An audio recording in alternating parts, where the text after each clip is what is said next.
L'entreprise Design & Co est chargée d'organiser une soirée de lancement pour un nouveau produit. Pour planifier au mieux son projet, elle utilise la méthode du graphe PERT. Le graphe PERT permet de représenter un enchaînement de tâches et de distinguer celles possédant une certaine marge de liberté par rapport aux autres. Nous voyons 3 tâches A, B et C qui n'ont pas d'antériorité et qui vont démarrer immédiatement après le point 0. La tâche A s'achève donc, au plus tôt, 20 jours après le début du projet. On fait la même chose pour la tâche B. Et pour la tâche C. La tâche D vient se positionner derrière la tâche A et dure 3 jours.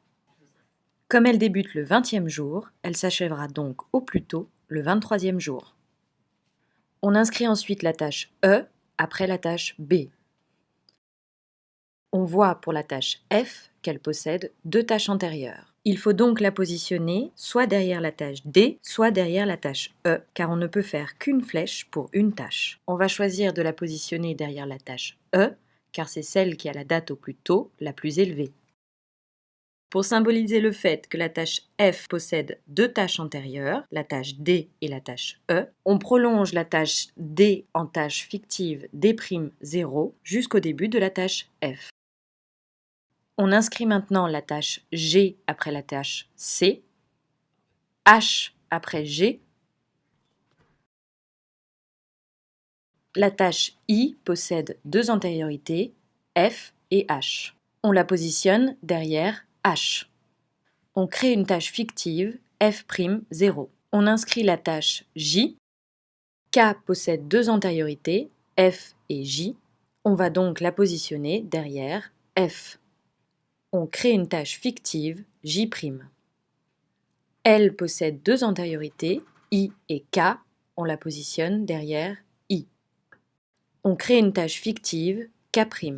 On calcule ensuite les dates au plus tard, c'est-à-dire les dates de fin de tâche les plus tardives, mais qui ne retardent pas le projet. On va donc prendre la date au plus tard de chaque tâche, retirer la durée de la tâche et obtenir la date au plus tard de la tâche précédente.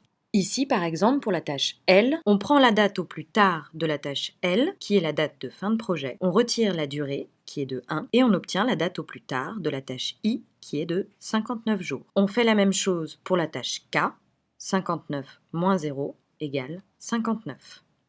Même chose pour la tâche H, 59 moins 4 égale 55. En ce qui concerne la tâche F, il y a 2 possibilités. 55 moins 0, c'est-à-dire 55, ou 59 moins 7, c'est-à-dire 52. On va choisir parmi les 2 possibilités la date au plus tard la plus petite, c'est-à-dire 59 moins 7 égale 52. 52 moins 0 égale 52. 55 moins 15 égale 40. 40 moins 30 égale 10. 52 moins 3 égale 49. Ici, il y a 2 possibilités. 52 moins 10 égale 42 ou 49 moins 0 égale 49. On choisit 42. 42 moins 3 égale 39. 49 moins 3 égale 46. Nous disposons des dates au plus tôt et des dates au plus tard. Chaque tâche possède donc une marge de liberté située entre la date au plus tôt et la date au plus tard. On inscrit donc dans la partie inférieure du cercle la marge que possède chaque tâche.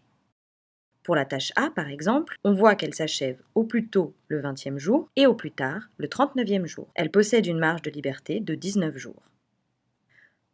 On symbolise le chemin critique, c'est-à-dire l'enchaînement des tâches qui n'ont pas de marge de liberté. Ces tâches ne pourront pas souffrir de retard, sinon elles occasionneraient un retard du projet.